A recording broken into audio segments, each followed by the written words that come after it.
విషయాలు దేవుడి వాక్యాన్ని మరి విని రెండవ వర్తమానం విని మనం ముగించుకుంటాం. మనకు ఉన్న దాంట్లో కొంత పేదలకు సాయం చేయడమే క్రిస్మస్.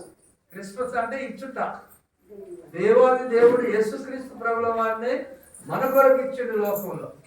మనము పేదవారికి, దుఃఖంలో ఉన్న వారికి.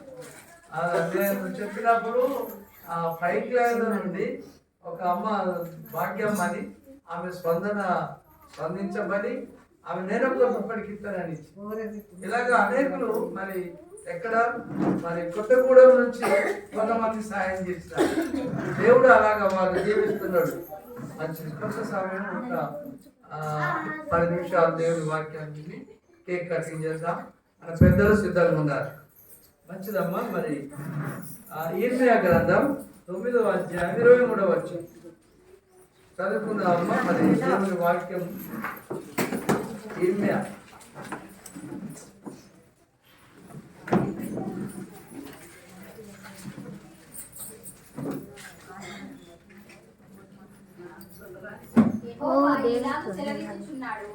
యెహోవా ఇలాగు సెలవిస్తున్నాడు, జ్ఞాని తన జ్ఞానమును బట్టి శూరుడు తన శౌర్యమును బట్టి అతిశయింపకూడదు, ఐశ్వర్యవంతుడు తన ఐశ్వర్యమును బట్టి అతిశయింపకూడదు. అతిశయించువాడు దేనిని బట్టి అతిశయింపగలిగినగా భూమి మీద కృప చూపుచు నీతి న్యాయములు జరిగించుచున్న యెహోవాను నేనే అని గ్రహించి నన్ను పరిశీలనగా తెలుసుకున్నది బట్టియే అతిశయింపవలెను. అట్టి వాటిలో నేను ఆనందించువాడనని యెహోవా సెలవిస్తున్నాడు. హల్లెలూయా. దేవునికి స్తోత్రం. మరి ఈ దినం ఒక సంతోషం ఏంటంటే పిల్లలకు మరి పాప కొన్ని చీరలు ఇచ్చినప్పుడు అమ్మ మీరు చీరలు కట్టుకొని రండి అమ్మ. తర్వాత దాన్ని దేవుడు దీవించుడు కాదు. హల్లెలూయా. మంచిదమ్మా. మనం కొన్ని మాటలు అతిశయము అంటే ఏంటంటే దేవుని ద్వారా నాకు దేవుడు ఉన్నాడు అనేది రావాలి. ఎవరిలో దేవుడిని నమ్మినమంటే కాదు. ప్రతి విషయంలో నాకు దేవుడు ఉన్నాడు నేను దాని అందే అతిశయించాలి. మనకు దేవుడు జ్ఞానం దయచేస్తున్నాడు. దీంట్లో వాక్యంలో చూస్తున్నాం. మరి శక్తి దయచేస్తున్నాడు, సంపద దయచేస్తున్నాడు. అన్నీ ఆయన ఇచ్చే. ఆయన ఇచ్చిన వాటిని బట్టి మనం ఏం చేయాలంటే దాన్ని బట్టి ఆనందించాలి. నాకు ఒకవేళ మనకు కొన్నిసార్లు అతిశయం వస్తుంది, నా ఆలోచన నా జ్ఞానం అని వస్తుంది. కానీ దేవుడు ఏమన్నాడంటే జ్ఞానాన్ని సిగ్గుపరచుటకు దేవుడు ఎవరు నేర్పించేస్తున్నాడు? వెర్రివారిని. మనది ఇంతకు ముందు ఉన్న జ్ఞానం మనలో పుట్టే ఆలోచనలన్నీ దేవుడు పక్కకు పెట్టమంటాడు. ఆయన వాక్యము నింపి ఆ వాక్యం జ్ఞానంతో నడిపిస్తాడు. అది అందుకే దేవుడి వాక్యంలో కొలస్సీలకు రాసిన పత్రిక 2వ అధ్యాయం 3వ వచనం సామెతలు 2:6లో ఈ విధంగా రాయబడి ఉన్నది. చూడండి. బుద్ధి జ్ఞానముల సర్వ సంపదలు హల్లెలూయా.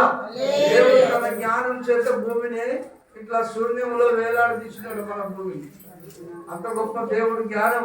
అది ఎక్కడ దొరుకుతుందని అంటే దేవుడి యొద్దనే వాక్యం రోజు చదవాలి. మనం అందరం రోజు ఏం చేయాలి?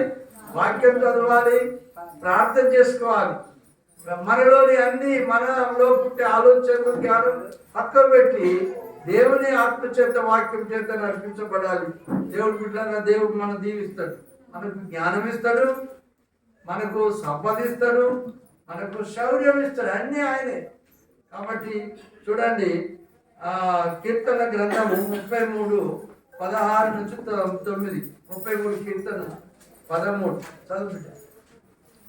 యెహోవా ఆకాశములో నుండి కనిపెట్టుచున్నాడు. అమ్మా ఎక్కడ చదివావు? చూడండి కీర్తనలు 33. అదేనా బిడ్డ? యెహోవా తమకు దేవుడుగా గల జనులు ధన్యులు.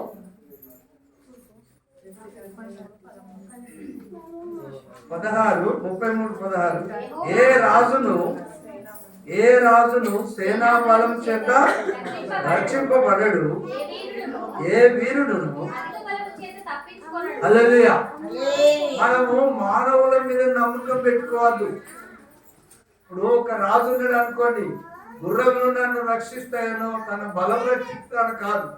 మనం దేవుని నమ్ముకున్నాం కాబట్టి దేవుని మీద నమ్మకం ఉంచాలి. ఆయన మనం ఏదన్నా కార్యం మొదలుపెట్టినా నా దేవుడు, ఇక్కడ వాక్యం రాయమండి, నీ భారం యెహోవా మీద మోపు, ఆయన నిన్ను ఆదుకోను. మన శక్తి మీద ఆధారపడదు, మన బలం మీద ఆధారపడదు. దేవుని పిల్లారా, దేవుని మీద ఆధారపడాలి, దేవుని మీద వేసుకోవాలి. ఎందుకంటే మన కొరకై పరలోకం విడిచి భూమి మీదకి వచ్చింది. ఈ సంగతి ఇంకా అనేకులు తెలుస్తలేదు. జ్ఞానం ఉన్నదని కొందరు అనుకొని వెరివారైనారు. రోమిలకు రాసిన పత్రిక 1:18 నుంచి వచ్చినారు.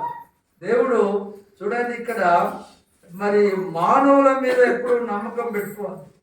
రక్షించుటకు గుర్రం అక్కడికి రాదు, అది దాని విశేష బలం చేత మనుషులను తప్పించాలి. ఒక రాజు ఆ గుర్రముల బలం, రథముల బలం ఉన్నది, శక్తి బలం ఉన్నది అంటే రక్షించాలి. ఒకసారి ఆ బలం ఎక్కువైంది. కాబట్టి మనం నమ్ముకున్న దేవుడు సర్వశక్తి గల దేవుడు, భూమి మీద పరలోకమందు సర్వాధికారం కలిగిన దేవుడు. పరలోకానికి మార్గం చూపెట్టడానికి వచ్చింది. ఈ లోకంలో ఎవరిని ఎన్నుకోలేదు, మనల్ని ఎన్నుకున్నాడు, ఆయన బిడ్డలుగా చేసుకున్నాడు. కాబట్టి ఆయన మీదనే ఆధారపడాలి, ఆయనే దర్శించాలి, ఆయనే మన సంతోషం, ఆయనే మనకు అతిశయం, ఆనందం అని ఉండాలి. ఇక చూడండి 18వ వచనం, వారి ప్రాణమును మరణం నుండి తప్పించుటకు, కరువులో వారిని సజీవులుగా కాపాడుటకు యెహోవా దృష్టి ఆయన యందు భయభక్తులు గలవారి మీదను, ఆయన కృప కొరకు కనిపెట్టు వారి మీదను. హల్లెలూయా. దేవుని బిడ్డలారా, మనల్ని అనీతిమంతులను నీతిమంతులుగా చేసినాడు. ఆయన రక్తం చేత మనల్ని పరిశుద్ధులుగా చేసినాడు. మనము ఎలా ఉండాలంటే, మన ప్రాణం ఎవరి చేతిలో ఉన్నది? పేతురు భక్తుడు పౌలు గారు అంటాడు, నా ప్రాణం ఎవరి చేతిలో ఉన్నదో అని అంటాడు. ఆయన చేతిలో ఉన్నది ప్రాణం, ఆరోగ్యమైన ఆయుషైన ఆయన చేతిలో ఉన్నది. వారి ప్రాణమును మరణం నుండి తప్పించుటకు కరువులో వారిని సజీవులుగా కాపాడు. మనం కరువు అనుకుని ఇంతకుముందు పాప సాక్ష్యం చెప్పి, ఆమెకు ఎంత కరువు ఉన్నది, చాలా దుఃఖం అనిపిస్తారు. నిజమే, పండుగలో ఎంతమంది లేని విధంగా ఉండదు. కానీ ఒక్కటి దేవుడు చెప్పేది ఒకటే, మత్తయి సువార్త 6:34 వచనంలో, మొదట నా రాజ్యమును అప్పుడు అవన్నీ అనుగ్రహించబడును. హల్లెలూయా. దేవుడు మనకి ఏ మాట చెప్పిందో అది చేస్తే మనకు అన్ని వెనకత్తాయి. దావీదు గారు దేవుని పట్టుకొని ముందు పోతున్నాడు, కృపాక్షేమంలో వెనక వస్తున్నాడు. ఆయన చూసినాడు, ఒకసారి వెనుక చూసినాడు. ఎవరు మీరంటే కృపాక్షేమం అంటున్నాడు. నువ్వు వెళ్ళిపోతున్నావు, దాన్ని నేను దేవుని పట్టుకుని వెళ్ళిపోతున్నా, వెనుక కృపాక్షేమంలో వస్తుంది. హల్లెలూయా. దేవుని బిడ్డలారా, మన అతిశయం అంతా ఆయనది. భూమి మీద కృప చూపుతున్న యెహోవా నేనే అని పరిశీలనగా తెలుసుకుని బట్టి ఆయన ఆనందించాలి. కాబట్టి మనకు సర్వం సమకూర్చే దేవుడు, మన ప్రాణాన్ని మరణం నుంచి కాపాడి ఆయనే. ఎంతో మంది మన కళలో కదా ఎంత గడగలాడి ప్రపంచమంతా మనల్ని కాపాడిన దేవుడు. ఇంకొకటి, యెహోవా దృష్టి ఆయన యందు భయభక్తులు గలవారి మీదను, ఆయన కృప కొరకు కనిపెట్టుకోని వారు నిలుచున్నది. హల్లెలూయా. ఆయన దృష్టి ఎవరి మీద ఉన్నది? ఎవరు ఆయన విషయంలో భయపడుతుండ్రు. ఒక మాట యెషయా గ్రంథం 66:2 ప్రకారం చదువుకుంటే, యెషయా గ్రంథం 66, ఆయన కనుదృష్టి ఎవరి మీద ఉన్నది? ఆయన అంటూ భయభక్తులు గలవారి మీద ఆయన కనుదృష్టి ఎప్పుడు చదువుకుంటు. ఎవడు దీనుడై నలిగిన హృదయం గలవాడో, నా మాట విని వణుకుచుండో వాణ్ణి దృష్టించున్నాడు. దేవుడు నమ్మడమే కాదు, నమ్మి మనము ఆశీర్వదింపబడాలి. మనము లోకానికి వెలుగై ఉండడం, మనం వెలుగుగా ఉండాలి. అంటే సాక్షిగా ఆ దేవుడు నన్ను ఈ దినం ఏం చేయమని వచ్చి, అది ఆశీర్వాదం. యెహోవా ఆశీర్వాదం కష్టాన్ని కాదు, ఇక్కడ చూడండి, ఎవడు దీనుడై నలిగిన హృదయం గలవాడై నా మాట విని వణుకుచుండును. వణుకుడానికి ఇట్లా అనుకోవడంగా అయితే దేవుని మాట అని ఈ దేవుని మాట ప్రకారం నడుచుకోవాలి. ఎవరైతే ఉంటారో వాళ్ళ మీద కనిపిస్తున్నారు. హల్లెలూయా. ఇప్పుడు మనం ఎవరిని బట్టి అతిశయించాలి చెప్పండి? అంతే. నాకు యేసయ్య ఉన్నాడు అంతే. ఆ యేసయ్యతో మాట చెప్తా మిగతాన్ని ఆయన చూసుకుంటారు. దేవుని పిల్లలు అలాగే మనం ఉండి మనం యేసయ్య ఆశీర్వాదాలు పొందుకోవాలి. ఈ నూతన సంవత్సరంలో దేవుడు గొప్ప వాగ్దానాలు ఇస్తాడు మనకు. మనని గొప్పగా మన సంఘాన్ని, మన పిల్లలు, మన అందరినీ మరి మంచి సుఖశాంతులతో ఆశీర్వాదాలతో నింపుతాడు. దేవుడి మాటలు దీవించుగాక. ఆమేన్. మంచి ప్రార్థన చేసుకున్న తర్వాత మనం పెద్దలు వచ్చి మన కేక్ కటింగ్ తర్వాత దేవుడు మనకు కేక్ ఇచ్చిండు, మనకు స్వీట్ ఇచ్చిండు. అంతట్లా బిడ్డ ఛాయ్ తీసుకురాడు. చాలా సమయమైంది. మన ఆ ప్రార్థన మన మధ్యలో గౌరవనీయులు మన స్వామి గారు ఈ వాక్యం మన హృదయంలో అలించాలని ప్రార్థన చేస్తారు. ఈ ప్రాంతంలో ఉన్నటువంటి వారు అనేక ప్రభు రక్షణ పొందే విధంగా నా తండ్రి భయాన్ని వాక్యాన్ని ప్రభు వాళ్ళ హృదయంలో నాటండి నా తండ్రి స్తోత్రాలు చెల్లిస్తున్నాం దేవా. అయా మన తండ్రి ఎవరు ప్రభు పాపంలో నశించడం మీకు ఇష్టం లేదు నా దేవా. అయా పాకులకు నా తండ్రి ఈ లోకానికి ప్రభు అయా లోక రక్షకుడు వచ్చున్నాం తండ్రి స్తోత్రాలు చెల్లిస్తున్నాం దేవా.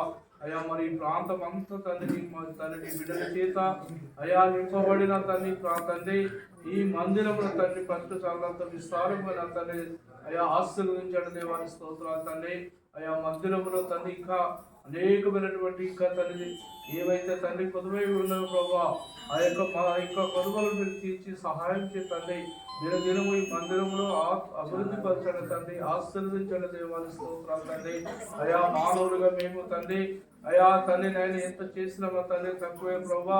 అయా మీ కృప లేని ప్రభు మేము ఏమి చేయలేనటువంటి వారం దేవా. అయా నీ కృప మాకు కలిగించిన దేవాని స్తోత్రాలు చెల్లిస్తున్నాను దేవా నా ప్రభా.